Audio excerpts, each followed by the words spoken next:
In the modern world, money appears as one of the most concrete forces shaping human life. It dictates movement, defines opportunity, and silently organizes the structure of society. Cities rise because of it. Wars have been fought over it. Entire lives are built in its pursuit. And yet beneath this overwhelming presence lies a quiet paradox. Money is, at its core, an illusion. Not an illusion in the sense that it doesn't affect reality, it clearly does, but in the sense that its value does not originate from the object itself. A banknote is paper. A number in a bank account is a digital abstraction. Even gold, once believed to hold intrinsic worth, is valuable largely because humans collectively decided that it is. Money exists because we agree that it exists. It is a shared belief system, perhaps one of the most successful ever created. Unlike myths of the past, which were confined to cultures or religions, money transcends borders, languages, and ideologies. A person on one side of the planet can exchange value with another, not because they know each other, but because both trust in the same invisible framework.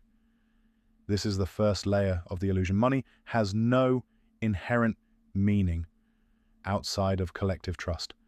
But there is a second, deeper layer, one that shapes not just economies, but human identity. Over time, money has shifted from being a tool of exchange to a measure of worth. Not just the worth of objects, but the worth of individuals. Income becomes status. Wealth becomes identity. The abstract becomes personal. And so, a subtle confusion emerges. We begin to treat numerical accumulation as a reflection of human value. A person with more is often perceived as more successful, more capable, sometimes even more important. But this perception is built on a fragile foundation, a system that was never designed to measure meaning. Because money can quantify price, but it cannot quantify purpose.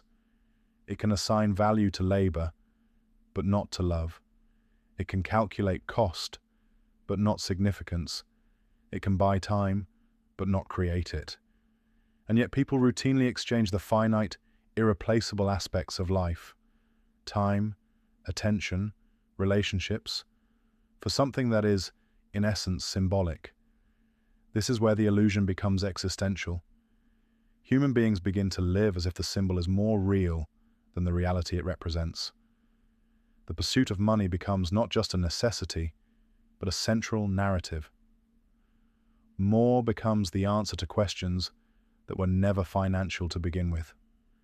More security, more happiness, more meaning. But the promise of more is rarely fulfilled in the way it is imagined, because the system is not designed to satisfy, it is designed to continue, to grow, to expand, to keep individuals engaged in the pursuit itself.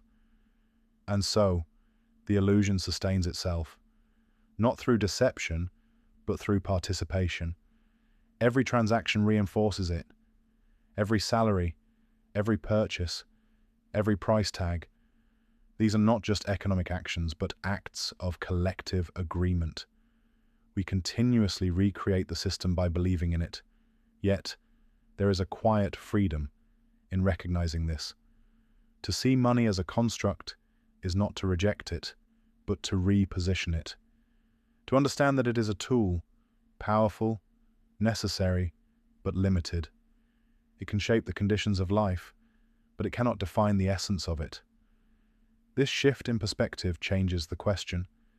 Instead of asking, how much can be accumulated, one begins to ask, what is truly valuable? Time becomes visible again. Relationships regain weight.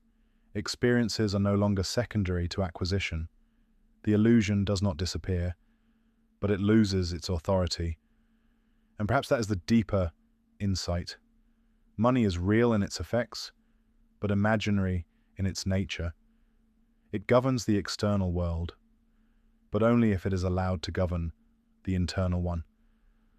To understand this is not to step outside society, but to move within it differently, with awareness, with intention, because in the end, the most profound forms of value, meaning, connection, existence itself, operate entirely outside the system of money. They always have, and they always will.